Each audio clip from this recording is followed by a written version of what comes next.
Imagine um feriado de fim de ano que começa como qualquer outro, com planos simples e corações esperançosos, mas que em poucas horas se transforma em um pesadelo que marca para sempre as vidas de todos os envolvidos. Essa foi a realidade de Ryan Waller e Heather Quinn em dezembro de 2006, em Phoenix, no Arizona. Uma noite que deveria ser de reunião familiar, de ceia de Natal e de alegria, acabou se tornando um relato de violência brutal, falha institucional e sofrimento contínuo por anos a fio. Ryan era um jovem de 19 anos, recém-saída do ensino médio, vivendo com sua namorada Heather, uma estudante universitária de 21 anos, no apartamento que haviam alugado juntos, junto com uma amiga que não estava presente no dia do ataque. Eles levavam uma vida comum, compartilhando sonhos simples, até que um dia bateu à porta alguém que viria a destruir tudo aquilo que eles estavam construindo. Quando Ryan abriu a porta naquela tarde de dezembro, quem estava do outro lado eram Richie Lee Carver e seu pai, Larry Lloyd Carver, e eles não vinham com boas intenções. Richie colocou o braço pela fresta aberta para tentar impedir que Ryan fechasse a porta, e então, inesperadamente, disparou 2 vezes contra o rosto e a cabeça dele, deixando o jovem gravemente ferido e acreditando erradamente que ele estava morto. Depois disso, os 2 homens entraram na casa, caminhando até a sala onde Heather estava descansando no sofá, e atiraram nela de forma fatal, tirando sua vida ali mesmo sem qualquer chance de defesa, deixando-a morta aos 21 anos. Os agressores então reviraram o apartamento, levando alguns objetos como armas e um computador, e fugiram do local pensando que haviam matado ambos os moradores. O que não sabiam era que Ryan ainda estava vivo e lutando por sua vida entre os móveis e sangue do apartamento.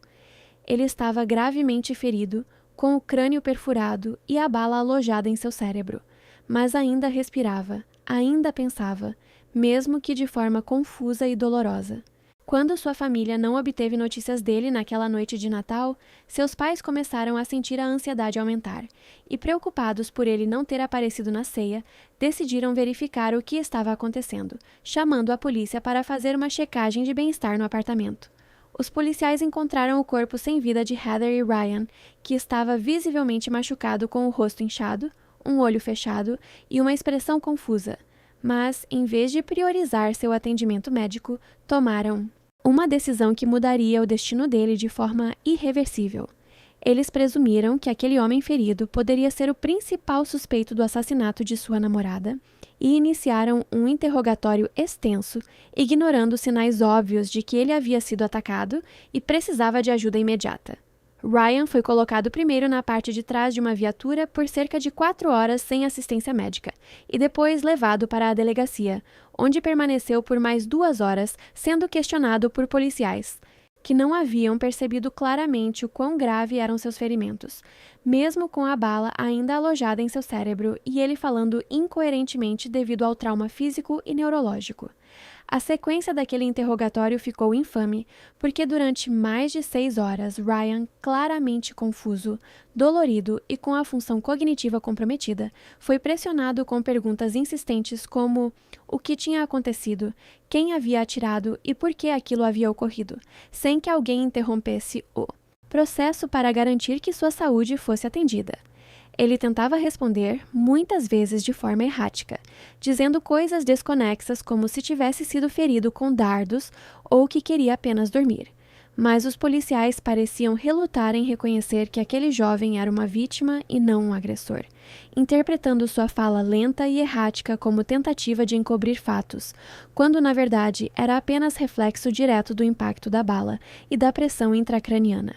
Em certo momento da entrevista, o policial responsável, o detetive principal chamado Paul Dalton, apenas após muitas horas começou a observar a gravidade incomum das feridas de Ryan, finalmente permitindo que um paramédico fosse chamado para examiná-lo, e apenas então ele foi encaminhado ao hospital, muito depois do que qualquer protocolo de emergência deveria permitir. Essa demora custou caro, pois quando os médicos finalmente o atenderam, descobriram que a bala havia atravessado seu nariz e se alojado atrás do olho esquerdo, fragmentando partes do crânio e entrando no cérebro, causando ferimentos que exigiram cirurgia e resultaram na perda do olho afetado, em infecções e em dano neurológico significativo. Ryan passou cerca de 35 dias internado, enfrentando dores, tratamentos dolorosos e uma recuperação parcial que jamais o devolveria à condição que tinha antes daquela noite trágica. Ao longo dos anos seguintes, ele sofreu com convulsões e limitações neurológicas decorrentes daquele trauma inicial, e sua vida passou a ser dominada por sequelas que surgiram diretamente do ferimento e da maneira como ele foi tratado nas horas mais críticas após o ataque. Enquanto Ryan lutava por sua vida, a investigação policial seguiu em frente. Com base no que ele conseguiu relatar, mesmo em sua condição debilitada, os oficiais acabaram rastreando e prendendo Richie, e posteriormente seu pai, Larry, por assassinato, roubo e diversas acusações ligadas ao ataque brutal. Richie Carver foi condenado à cadeia perpétua sem possibilidade de liberdade condicional por seu papel no crime, e após um processo legal complicado que envolveu recusas de testemunho e reindiciamentos, Larry também foi condenado e recebeu sentença de prisão perpétua por seu envolvimento. Mesmo com a condenação dos responsáveis pelo ataque, isso não trouxe consolo completo para a família que viu Ryan sofrer durante todos aqueles anos, e enfrentou não apenas a perda de Heather, mas também o modo como o sistema tratou seu filho após ele ter sido encontrado ainda vivo e ferido. Críticos do caso levantaram que a forma como a polícia conduziu o interrogatório, priorizando perguntas legais em vez de cuidados médicos urgentes, representou uma grave falha de procedimento que acabou por comprometer permanentemente a vida de Ryan, contribuindo para danos neurológicos irreversíveis e moldando os anos seguintes de sua existência cheia de limitações e sofrimento. Os defensores da família apontaram que cada minuto que ele passou sob custódia policial sem assistência médica foi crítico para o dano que acabou por seguir ele pelo resto da vida. Essa discussão se estendeu para além de simples relatos de crime, levantando questões sobre responsabilidade institucional, direitos de vítimas e procedimentos policiais adequados ao lidar com pessoas gravemente feridas, que são inicialmente confundidas com suspeitos.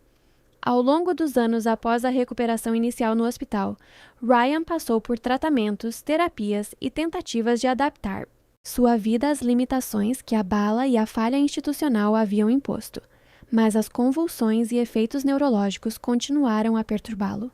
Muitos relatos dizem que ele vivia sob constante risco de novas crises e que o impacto físico e emocional daquele ferimento foi um peso constante até o fim de sua vida. Em janeiro de 2016, cerca de 10 anos depois daquela noite de Natal que virou um pesadelo,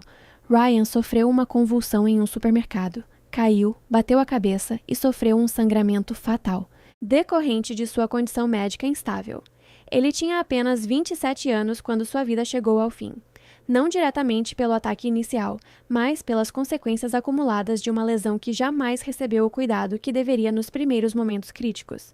Sua morte devastou sua família, que passou anos buscando justiça não apenas contra os assassinos de Heather, mas também contra o departamento de polícia que deixou de priorizar um atendimento médico, que poderia ter mudado o curso de sua recuperação. A família chegou a iniciar um processo civil, buscando compensação pelo sofrimento causado pela negligência policial, mas esse processo acabou sendo descartado pouco antes de ir a julgamento, deixando muitas perguntas sem resposta e um sentimento de injustiça persistente. O caso de Ryan Waller se tornou símbolo de como o sistema pode falhar com vítimas, em momentos em que elas mais precisam de proteção e cuidado, provocando debates sobre a importância de reconhecer sinais de trauma e ferimentos graves antes de tomar decisões investigativas rígidas ou interrogatórias prolongadas. A história de Ryan, de sua namorada Heather, dos Carver e do interrogatório que virou infame continua a ser recontada em vídeos, documentários e discussões sobre procedimentos policiais, lembrando a todos que a tragédia não está apenas nos acontecimentos violentos em si, mas também na forma como aqueles que sobrevivem são tratados pelo sistema que deveria protegê-los. E assim, a vida de Ryan Waller, interrompida em janeiro de 2016, permanece como um lembrete doloroso de que uma sequência de escolhas erradas nas horas mais críticas pode transformar uma vítima em um caso emblemático de falha humana e institucional.